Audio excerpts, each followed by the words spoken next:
तो दोस्तों आप सभी का हार्दिक स्वागत है आपके अपने YouTube चैनल पे। दोस्तों आज हम बात कर रहे हैं UP triple S C video के महत्वपूर्ण प्रश्नोत्तरी की। दोस्तों आज का हमारा टॉपिक है सामान्य हिंदी।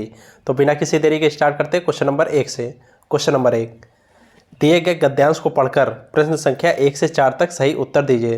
दोस्तों ये हिंदी का गद्यांश दिया है, आप लोग इसको कम से कम 2 बार पढ़िएगा, उसके बाद क्वेश्चन सॉल्व करते हैं। तो गद्यांश दोस्तों क्या दिया है, कुंती अपने लाडले लाल को, अपने हृदय के टुकड़े को, अपने प्यारे नवजात शिशु को नदी में छोड़कर लौट आई। वह छोटी नदी थी, वायु अनुकूल थी, दैव की गति जानी नहीं जाती। वह नदी चंबल नदी में जाकर मिलती है। अब शिशु की पिटारी बहती बहती चंबल नदी में आ गई। इटावा के पास चंबल नदी आकर श्री यमुना जी में मिलती है। अतः चंबल के प्रवाह के साथ वह यमुना जी में आ गई। यमुना जी के साथ प्रयाग की ओर बढ़ी। तीर्थराज प्रयाग में जाकर श्री यमुना जी गंगा जी में मिल गई। अंततः अब वह मंचूसा शिशु को लेकर काशी की ओर बहने लगी। उसके साथ न कोई मल्लाह था न पथ प्रदर्शक, भाग उसके स्वयं बहाकर ले जा रहा था। काशीपुरी, पाटलिपुत्र आदि राज्यों की सीमा को पार करते हुई गंगा जी के प्रवाह के साथ वह मंजूषा बिना किसी रुकावट के आगे बढ़ी चली जा रही थी।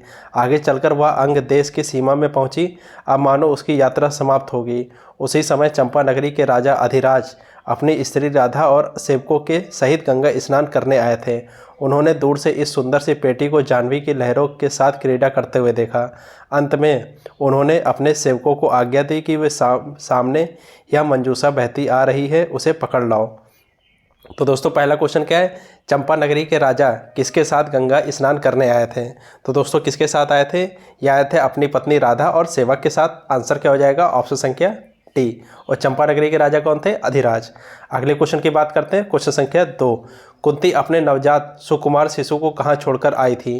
तो दोस्तों कहाँ छोड़ के आई थी, ये नदी में छोड़कर आई थी। आंसर क्या हो जाएगा, ऑप्शन संख्या बी। अगले क्वेश्चन की बात करते हैं, क्वेश्चन संख्या 3, मंजूषा को कौन लेकर जा रहा था। तो दोस्तों कौन लेकर जा रहा था, भाग्य लेकर के जा रहा था। आंसर क्या हो जाएगा, ऑप्शन संख्या ए। अगले क्वेश्चन की बात करते हैं, क्वेश्चन संख्या 4, राजा अधिराज ने सेवकों को क्या आज्ञा दी। दोस्तों क्या आज्ञा दी कि मंजूषा को यहाँ पर लेकर आओ। आंसर क्या हो जाएगा, ऑप्शन संख्या पी। अगले क्वेश्चन की बात करते हैं, क्वेश्चन संख्या 5, संयुक्त वाक्य उदाहरण है। तो बताइए दोस्तों कौन सा संयुक्त वाक्य उदाहरण है, मैं आगे बढ़ गया और पीछे रह गया। आंसर क्या हो जाएगा, ऑप्शन संख्या सी, यह संयुक्त वाक्य उदाहरण है। अगले क्वेश्चन की बात करते हैं, क्वेश्चन संख्या 6, किस विकल्प में सभी शब्द शुद्ध हैं। तो बताइए दोस्तों किस विकल्प में सभी शब्द शुद्ध हैं। दोस्तों तंदुरुस्त होता है, ठीक है, मद्दे नज़र और चारागाह, कौन से विकल्प में सही सभी शब्द हैं। दोस्तों ऑप्शन संख्या बी, इस विकल्प में सभी शब्द शुद्ध हैं। अगले क्वेश्चन की बात करते हैं, क्वेश्चन संख्या 7, कौन सा कथन सही नहीं है। तो बताइए दोस्तों कौन सा कथन सही नहीं है, कर्मवाच अकर्मक और सकर्मक दोनों क्रियाओं में होता है, यह कथन सत्य नहीं है। आंसर क्या हो जाएगा, ऑप्शन संख्या ए, ठीक है। अगले क्वेश्चन की बात करते हैं, क्वेश्चन संख्या 8, आवृत्ति मूलक पक्ष से संबंधित वाक्य है। तो दोस्तों कौन सा वाक्य है जो आवृत्ति मूलक पक्ष से संबंधित है। तो दोस्तों वह है, वह स्कूल जाता है। आंसर क्या हो जाएगा, ऑप्शन संख्या टी। अगले क्वेश्चन की बात करते हैं, क्वेश्चन संख्या 9, कौन सा कथन गलत है। तो बताइए दोस्तों कौन सा कथन गलत है। रचना की दृष्टि से वाक्य के 3 भेद माने जाते हैं, साधारण, मिश्र और संयुक्त वाक्य। दोस्तों यह सही है। वाक्य में प्रयुक्त क्रिया को उद्देश्य और कर्ता को विधेय कहते हैं। दोस्तों यह गलत है। आंसर क्या हो जाएगा, कौन सा कथन गलत है, ऑप्शन संख्या बी गलत है। अगले क्वेश्चन की बात करते हैं, क्वेश्चन संख्या 10, निम्नलिखित में से शुद्ध वाक्य है। तो बताइए दोस्तों कौन सा शुद्ध वाक्य है, हमारे देश में अनेक रमणीक स्थल हैं। दोस्तों यह शुद्ध है। आंसर क्या हो जाएगा, ऑप्शन संख्या सी। अगले क्वेश्चन की बात करते हैं, क्वेश्चन संख्या 11, इसमें वर्तनी की दृष्टि से कौन सा शब्द शुद्ध नहीं है। तो बताइए दोस्तों वर्तनी की दृष्टि से कौन सा शुद्ध नहीं है, दृष्टा, ये शुद्ध नहीं है। आंसर क्या हो जाएगा, ऑप्शन संख्या डी। अगले क्वेश्चन की बात करते हैं, क्वेश्चन संख्या 12, किस शब्द में ला प्रत्यय नहीं है। तो बताइए दोस्तों किस शब्द में ला प्रत्यय नहीं है, अतल, अतल में ला प्रत्यय नहीं है। प्रत्यय क्या होता है, जो शब्द के अंत में लगते हैं वो प्रत्यय कहलाते हैं। तो दोस्तों ऑप्शन संख्या बी, अतल में ला प्रत्यय नहीं है। अगले क्वेश्चन की बात करते हैं, क्वेश्चन संख्या 13, निम्नलिखित में से किसका प्रयोग सरकारी स्तर पर भारतीय गजटों में प्रकाशित सरकारी नियम, आदेश, अधिकार और नियुक्तियों की सूचना के प्रसंग में होता है। तो दोस्तों किसका होता है, ये अधिसूचना का होता है। आंसर क्या हो जाएगा, ऑप्शन संख्या सी। अगले क्वेश्चन की बात करते हैं, क्वेश्चन संख्या 14, किस स्वर के उच्चारण में दीर्घ स्वर से भी अधिक समय लगता है। तो दोस्तों दीर्घ स्वर से अधिक समय किस में लगता है, प्लुत स्वर में। आंसर क्या हो जाएगा, ऑप्शन संख्या टी। अगले क्वेश्चन की बात करते हैं, क्वेश्चन संख्या 15, किस विकल्प में हिंदी पारिभाषिक शब्द का सही प्रयोग नहीं हुआ है। तो दोस्तों किस विकल्प में नहीं हुआ है? अटॉर्नी जनरल इक्वल टू महाअभिवक्ता, ठीक है, इसमें नहीं प्रयोग हुआ है। आंसर क्या हो जाएगा? ऑप्शन संख्या सी।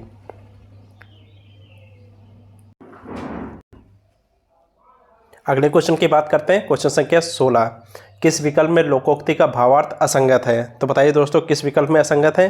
देखिए, चोर की दाढ़ी में तिनका, अपराधी का निशंक होना। दोस्तों ये गलत है। आंसर क्या हो जाएगा? ऑप्शन संख्या ए। अगले क्वेश्चन की बात करते हैं। क्वेश्चन संख्या 17, बे उपसर्ग किस शब्द समूह में नहीं है? तो बताइए दोस्तों बे उपसर्ग किस में नहीं है? दोस्तों उपसर्ग क्या होता है? जो शब्द के प्रारंभ में लगते हैं वो उपसर्ग कहलाते हैं। तो दोस्तों किस में बे उपसर्ग नहीं है? बाइज्जत और बाकायदा में, इसमें बे उपसर्ग नहीं है। आंसर क्या हो जाएगा? ऑप्शन संख्या सी। अगले क्वेश्चन की बात करते हैं। क्वेश्चन संख्या 18, यदि चचेरा में मेरा संबंधवाचक तद्धित प्रत्यय के उदाहरण है तो मिठास और लालिमा इनमें से किस तद्धित प्रत्यय के उदाहरण होंगे? तो दोस्तों किस तद्धित प्रत्यय के उदाहरण होंगे? ये भाववाचक तद्धित प्रत्यय के उदाहरण होंगे। आंसर क्या हो जाएगा? ऑप्शन संख्या ए। अगले क्वेश्चन की बात करते हैं। क्वेश्चन संख्या 19, स्रा एक संयुक्त व्यंजन है, इनमें किन दो वर्णों को सम्मिलित किया गया है? तो दोस्तों स्रा किन दो वर्णों से मिलकर बना है? या शा और रा वर्णों से मिलकर बना है? आंसर क्या हो जाएगा? ऑप्शन संख्या सी। अगले क्वेश्चन की बात करते हैं। क्वेश्चन संख्या 20, संदर्भ का सही संधि विच्छेद है। तो दोस्तों इसका सही संधि विच्छेद क्या होगा? सत धन धर्म। आंसर क्या हो जाएगा? ऑप्शन संख्या डी। अगले क्वेश्चन की बात करते हैं। क्वेश्चन संख्या 21, निम्नलिखित में से एक कथन गलत है। तो दोस्तों कौन सा कथन गलत है? विसर्ग के साथ विसर्ग के मेल से उत्पन्न विकार को विसर्ग कहते हैं। आंसर क्या हो जाएगा? ऑप्शन संख्या डी, यह कथन गलत है। अगले क्वेश्चन की बात करते हैं। क्वेश्चन संख्या 22, तुलसी कृत में कौन सा समास है? तो दोस्तों इसमें है तत्पुरुष समास। आंसर क्या हो जाएगा? ऑप्शन संख्या डी। अगले क्वेश्चन की बात करते हैं। क्वेश्चन संख्या 23, किस शब्द का प्रयोग सदैव बहुवचन में होता है? तो दोस्तों यह होता है दर्शन। दर्शन का प्रयोग सदैव बहुवचन में होता है। आंसर क्या हो जाएगा? ऑप्शन संख्या बी। अगले क्वेश्चन की बात करते हैं। क्वेश्चन संख्या 24, निम्नलिखित में से कौन सा शब्द स्त्रीलिंग नहीं है? तो दोस्तों दिन शब्द स्त्रीलिंग नहीं है, दिन होता है। आंसर क्या हो जाएगा? ये पुल्लिंग होता है। आंसर क्या हो जाएगा? ऑप्शन संख्या डी। अगले क्वेश्चन की बात करते हैं। क्वेश्चन संख्या 25, वचनामृत समस्त पद का विग्रह होगा। तो दोस्तों वचनामृत समस्त पद का विग्रह क्या होगा? तो दोस्तों यह होगा अमृत रूपी वचन। आंसर क्या हो जाएगा? ऑप्शन संख्या ए। अगले क्वेश्चन की बात करते हैं। क्वेश्चन संख्या 26, युवा शब्द का लिंग परिवर्तित करने के लिए निम्नलिखित विकल्पों में से सही शब्द छांटिए। तो दोस्तों अगर लिंग परिवर्तित करना है तो क्या हो जाएगा? युवा का युवती। आंसर क्या हो जाएगा? ऑप्शन संख्या सी। अगले क्वेश्चन की बात करते हैं। क्वेश्चन संख्या 27, इनमें विलोम शब्द युग में नहीं है। तो दोस्तों क्या विलोम शब्द युग में नहीं है? हास परिहास, ठीक है, हार का परिहास ये विलोम शब्द नहीं है। आंसर क्या हो जाएगा? ऑप्शन संख्या डी, हार का परिहास नहीं होता। अगले क्वेश्चन की बात करते हैं। क्वेश्चन संख्या 28, उपमेय का सर्वदा उपयुक्त विपरार्थक शब्द है। तो दोस्तों सर्वदा कौन सा है? अनुपमेय। आंसर क्या हो जाएगा? ऑप्शन संख्या ए, ठीक है, उपमेय का क्या होगा? अनुपमेय। अगले क्वेश्चन की बात करते हैं। क्वेश्चन संख्या 29, मोहिनी तेज दौड़ती है, इस वाक्य में तेज क्या है? तो दोस्तों तेज है रीतिवाचक क्रिया विशेषण। आंसर क्या हो जाएगा? ऑप्शन संख्या ए। अगले क्वेश्चन की बात करते हैं। क्वेश्चन संख्या 30, ग्रॉस मिसकंडक्ट के लिए समकक्ष हिंदी परिभाषिक शब्द होगा। तो दोस्तों क्या होगा? यह होगा घोर कदाचार। आंसर क्या हो जाएगा? ऑप्शन संख्या पी। अगले क्वेश्चन की बात करते हैं। क्वेश्चन संख्या 31, सरल वाक्य को मिश्र वाक्य में बदलो, परिश्रम करने पर परिस्थिति भी अनुकूल हो जाती है। तो दोस्तों इसका मिश्र वाक्य क्या होगा? इसका होगा जब परिश्रम किया जाता है तब परिस्थिति भी अनुकूल हो जाती है। आंसर क्या हो जाएगा? ऑप्शन संख्या डी। अगले क्वेश्चन की बात करते हैं। क्वेश्चन संख्या 32, निम्नलिखित में से कौन सी बोली उत्तर प्रदेश की नहीं है? तो दोस्तों मेवाती बोली उत्तर प्रदेश की नहीं है। आंसर क्या हो जाएगा? ऑप्शन संख्या ए, ठीक है। अगले क्वेश्चन की बात, ये राजस्थानी बोली है। अगले क्वेश्चन की बात करते हैं। क्वेश्चन संख्या 33, अंत्यज शब्द का सही अर्थ है। तो दोस्तों इसका सही अर्थ क्या होगा? जिसका जन्म निम्न वर्ग में हुआ हो या फिर अछूत वर्ग में हुआ, अंत्यज कहलाता है। आंसर क्या हो जाएगा? ऑप्शन संख्या सी। अगले क्वेश्चन की बात करते हैं। क्वेश्चन संख्या 34, आदिकाल में पहेलियाँ लिखने वाले कवि थे। तो दोस्तों आदिकाल में कौन पहेलियाँ लिखते थे? यह लिखते थे खुसरो। आंसर क्या हो जाएगा? ऑप्शन संख्या पी। अगले क्वेश्चन की बात करते हैं। क्वेश्चन संख्या 35, पुष्कर का अर्थ बताइए। तो दोस्तों पुष्कर का अर्थ होता है सरोवर। आंसर क्या हो जाएगा? ऑप्शन संख्या डी। अगले क्वेश्चन की बात करते हैं। क्वेश्चन संख्या 36, दिए गए विकल्पों में से किल्विश का समानार्थी शब्द चुनिए।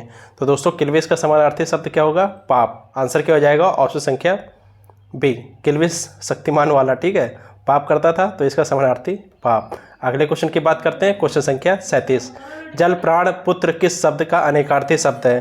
तो दोस्तों ये किस शब्द का अनेकार्थी शब्द है या जीवन का अनेकार्थी शब्द है? आंसर क्या हो जाएगा? ऑप्शन संख्या डी। अगले क्वेश्चन की बात करते हैं, क्वेश्चन संख्या 38। मगही किस उपभाषा की बोली है?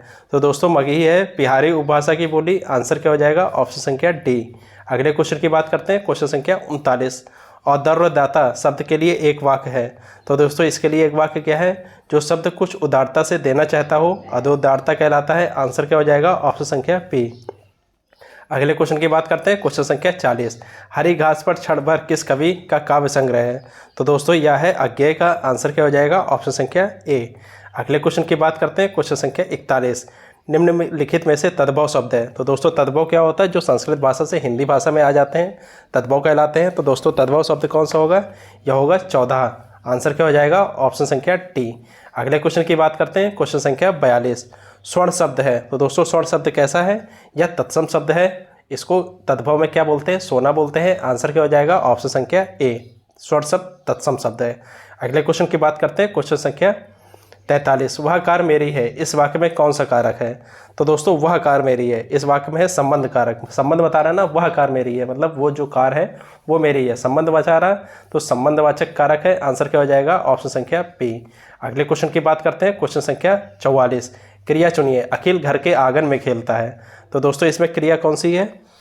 क्रिया है दोस्तों खेलता है। आंसर क्या हो जाएगा? ऑप्शन संख्या ए। अगले क्वेश्चन की बात करते हैं, क्वेश्चन संख्या 45। अंडे सेना मुहावरे का अर्थ है। तो दोस्तों अंडे सेना मुहावरे का अर्थ क्या है? घर में बेकार बैठना। आंसर क्या हो जाएगा? ऑप्शन संख्या डी। अगले क्वेश्चन की बात करते हैं, क्वेश्चन संख्या 46। दूध का धुला होना मुहावरे का अर्थ है। तो दोस्तों दूध का धुला होना मतलब निर्दोष होना। आंसर क्या हो जाएगा? ऑप्शन संख्या ए। अगले क्वेश्चन की बात करते हैं, क्वेश्चन संख्या 47। ओझे की प्रीति बालू की भीति का भाव है। तो दोस्तों इसका अर्थ क्या होता है? इसका अर्थ होता है बालू की दीवार की भांति ओछे लोगों का प्रेम अस्थायी होता है। आंसर क्या हो जाएगा? ऑप्शन संख्या सी। अगले क्वेश्चन की बात करते हैं, क्वेश्चन संख्या 48। श्रोता के लिए किस सर्वनाम का प्रयोग किया जाता है? तो दोस्तों श्रोता के लिए किया जाता है मध्यम पुरुषवाचक सर्वनाम का। आंसर क्या हो जाएगा? ऑप्शन संख्या बी। अगले क्वेश्चन की बात करते हैं, क्वेश्चन संख्या 49। संज्ञाओं के साथ आने वाले व्यक्तियों को क्या कहा जाता है? तो दोस्तों ये कहा जाता है विलिष्ट। आंसर क्या हो जाएगा? ऑप्शन संख्या बी। अगले क्वेश्चन की बात करते हैं और अंतिम क्वेश्चन है क्वेश्चन संख्या 50। निम्नलिखित में से तद्भव तत्सम का कौन सा शब्द युग्म सही है? तो बताइए दोस्तों कौन सा शब्द युग्म सही है? ने, इसने।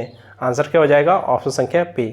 दोस्तों अगर आपने चैनल को सब्सक्राइब नहीं किया है तो चैनल को सब्सक्राइब कर लीजिए, लाइक कर दीजिए तथा आपके जितने भी व्हाट्सएप टेलीग्राम ग्रुप हैं सब में शेयर कर दीजिए। तब तक के लिए धन्यवाद।